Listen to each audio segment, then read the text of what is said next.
Hej alle sammen. Som I kan se på overskriften, så har jeg over den seneste periode lavet lidt over 250 point i profit. Og det er jo umiddelbart super godt. Det har jeg lavet udelukkende ved at bruge Heines strategi, og det har jeg lavet ved at lave 3 handler, som jeg vil så bruge en af de 3 handler til at forklare, hvordan jeg har lavet den profit. Og derudover så vil jeg fortælle om stadigvæk, hvad jeg kan gøre bedre, og forhåbentlig skabe endnu mere profit i den kommende periode. Jeg vil også introducere en helt ny strategi, som jeg vil prøve at bruge over de næste par uger, og den hedder Fading the Double Zeros, som Cathy Lien har introduceret. Så lad os bare starte og hoppe ind i den handel, som jeg lavede i australske dollars over for kanadiske dollars. På det her tidspunkt, hvor I kan se handlen, jeg har lavet entry her, der har vi igen, som vi skal have. Vi skal have RSI, der er enten overkøbt eller oversolgt. Her er det overkøbt og ligger på en modstand, og vi har lidt stop i price action. Så jeg vælger at gå short her, og over de næste 2 dage sker der ikke rigtig så meget i det her valutakryds, så jeg venter bare. Her kan man se, at der faktisk er nogle udsving, hvor jeg stadig er i handlen, og det er fordi, der er en rentemelding på New Zealandske dollars.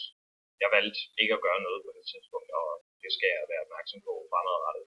Det giver lidt udsving i australske dollars også. Men jeg fortsætter handlen, og der kommer en reaktion lidt senere, og det er så i den retning, som den jo skal. Vi er sjov.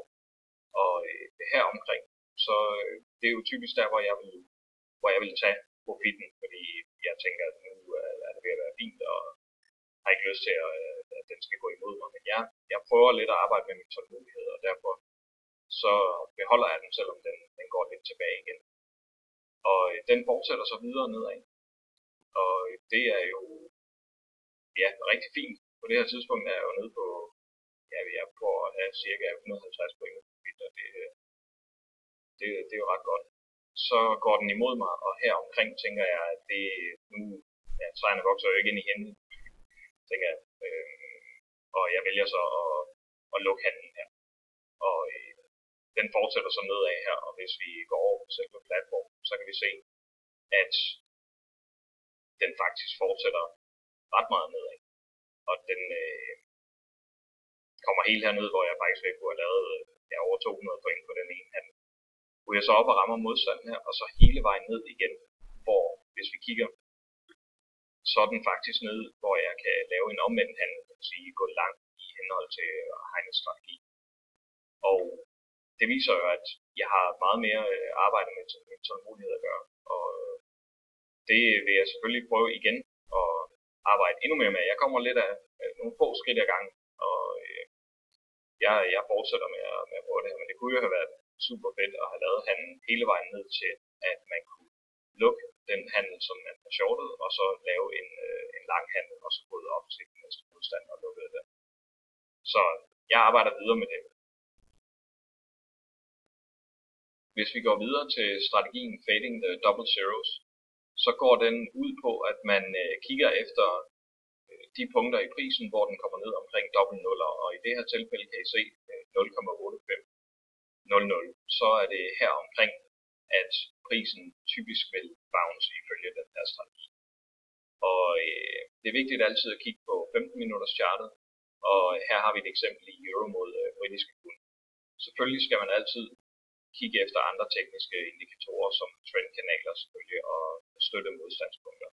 Og i det her eksempel, der har vi et støttepunkt her, som I kan se, jeg har sat ind omkring 0,8515.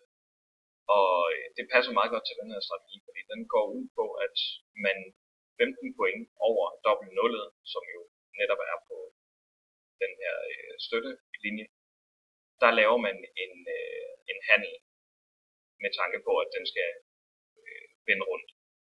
Så det vil sige, at jeg vil gå langt her. Og der skal man så også lave et stop loss på den her, og det gør man 20 point under dobbelt nullet. Så jeg vil sætte mit stop loss i 0,848.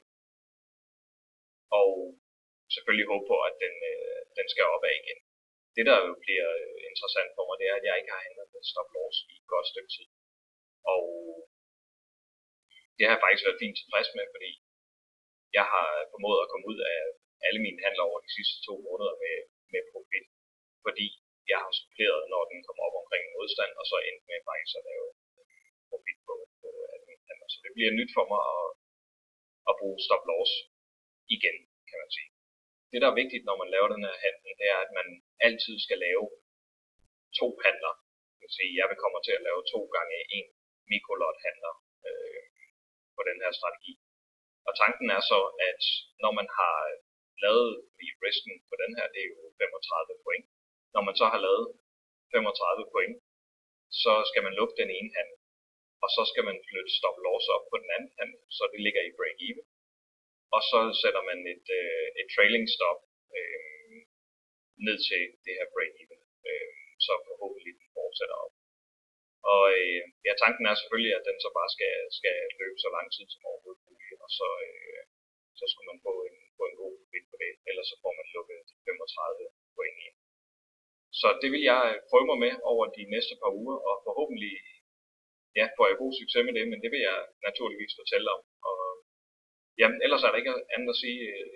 Tak fordi I kiggede med endnu en gang, og rigtig god trading til jer alle sammen.